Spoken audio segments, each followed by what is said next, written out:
के नियम नाम जप में सहायक नाम और मंत्र निरंतर चलते रहें। इसके लिए साधक को अपने भोजन में सुधार करना होगा। भोजन से रस बनता है और वही रस शरीर और प्राणों को पोषण देकर मन का निर्माण करता है। जैसा अन्न वैसा मन। जो लोग अशुद्ध और निषिद्ध भोजन करते रहते हैं उनका मन मलिन हो जाता है और उनसे भजन नहीं हो पाता। जब हम अपवित्र भोजन करते हैं तो चित्त में मल और विक्षेप उत्पन्न हो जाता है। तब चित्त गंदी बातें, पुरानी बातें और शत्रुता की बातें पकड़ता है, मंत्र या नाम को नहीं पकड़ता। लेकिन यदि भोजन पवित्र हो तो चित्त विक्षेप छोड़कर नाम और मंत्र को पकड़ता है और उसी का चिंतन करता है। अन्न का सबसे बड़ा प्रभाव भजन पर ही पड़ता है। भंडारा या दान का अन्न खाने से बचें।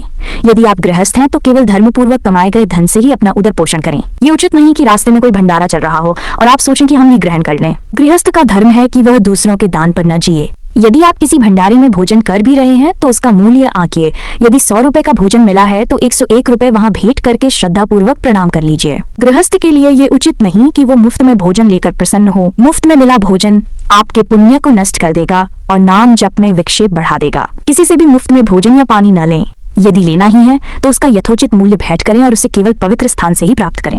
धर्म पूर्वक तरीके से कमाए गए धन से ही अन्न लें। गृहस्थ का धन न्याय पूर्वक तरीके से कमाया जाना चाहिए, तभी उसकी भक्ति टिकेगी, तभी उसका भजन सफल होगा। जो धन अन्याय, बेईमानी, चोरी या छल कपट से कमाया गया है उससे प्राप्त अन्न मूल से ही अशुद्ध होता है और उससे भजन नहीं हो सकता। चाहे वो कितनी भी कोशिश करे उसका चित्त स्थिर नहीं होगा और भजन में सफलता नहीं मिलेगी। यदि किसी व्यक्ति का भोजन अपवित्र और गंदी कमाई से प्राप्त है तो वो भजन की बात सोचे ही नहीं, क्योंकि भोजन ही चित्त का निर्माण करता है और चित्त ही मंत्र या नाम को पकड़ता है। जो अन्यायपूर्वक धन एकत्र करता है वो भजन कर ही नहीं सकता, चाहे उसके हाथ में माला हो, लेकिन मन संसार में डूबा रहेगा। संयमित भोजन और दिनचर्या।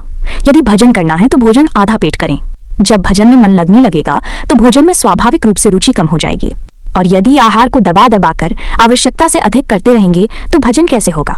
भोजन की एक संतुलित दिनचर्या जीवन भर के लिए निश्चित होनी चाहिए। जो अन्न शाम को बनाया गया हो उसे अगले दिन सुबह नहीं ग्रहण करना चाहिए। रात्रि में बना हुआ भोजन बासी कहलाता है और साधक के लिए ये अशुद्ध माना गया है। इसी प्रकार ऐसा भोजन जिसमें बाल गिर गया हो या जिसमें मक्खी गिर गई हो या जो किसी भी प्रकार से अपवित्र हो गया हो उसका त्याग कर देना चाहिए। भोजन के इन 3 दोषों से बचें। भोजन में 3 प्रकार के दोष माने गए हैं: जाति दोष, आश्रय दोष और निमित्त दोष। भोजन में जाति दोष। इसमें वे वस्तुएं हैं जो अपने स्वभाव से ही निषिद्ध मानी जाती हैं, जैसे प्याज, लहसुन, शलगम, गाजर आदि। ये सभी तमोगुणी प्रकृति की वस्तुएं हैं और इन्हें ग्रहण करने से भजन में विक्षेप अवश्य आता है। तमोगुण इनके माध्यम से जागृत होता है और यही तमोगुण भजन में बाधा उत्पन्न करता है।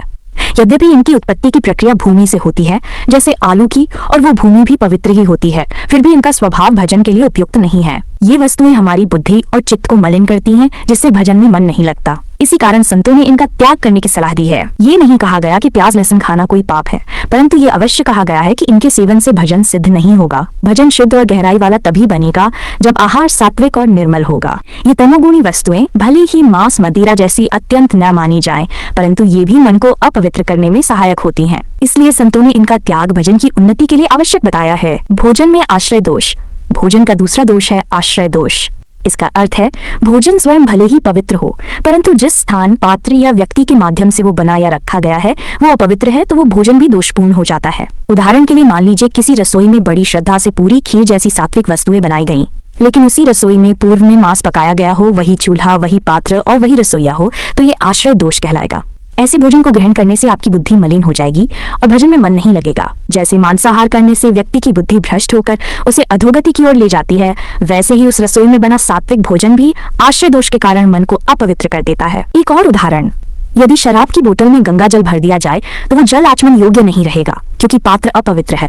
ये आश्रय दोष है। उसी प्रकार यदि शराब रखने वाले फ्रिज में सब्जी या दूध रखा जाए तो वो भी अपवित्र हो जाएगा, भले ही वो दूध शुद्ध गाय का ही क्यों ना हो। मूल कारण यह है कि वो अपवित्र वस्तु के संपर्क में आया है। इसलिए हमें बिना परिचय के किसी का भोजन नहीं ग्रहण करना चाहिए। कहीं ऐसा न हो कि भोजन भले दिखे सात्विक, लेकिन आश्रय दोष के कारण अंतर मन को दूषित कर दे। इसी वजह से बाजार से लाया गया भोजन भजन के लिए अनुकूल नहीं होता। भोजन में निमित्त दोष। इसका तात्पर्य है कि किसके हाथों से भोजन बना है, किसका स्पर्श और दृष्टि उस पर पड़ी है, ये अत्यंत महत्वपूर्ण है। हमारे लिए अस्पृश्य कौन है? जो वैष्णव नहीं है, जो भजन से विमुख है, जिसका आहार विहार अपवित्र है, उसका स्पर्श किया हुआ भोजन साधक को नहीं ग्रहण करना चाहिए। यदि कोई चांडाल भी है लेकिन कंठी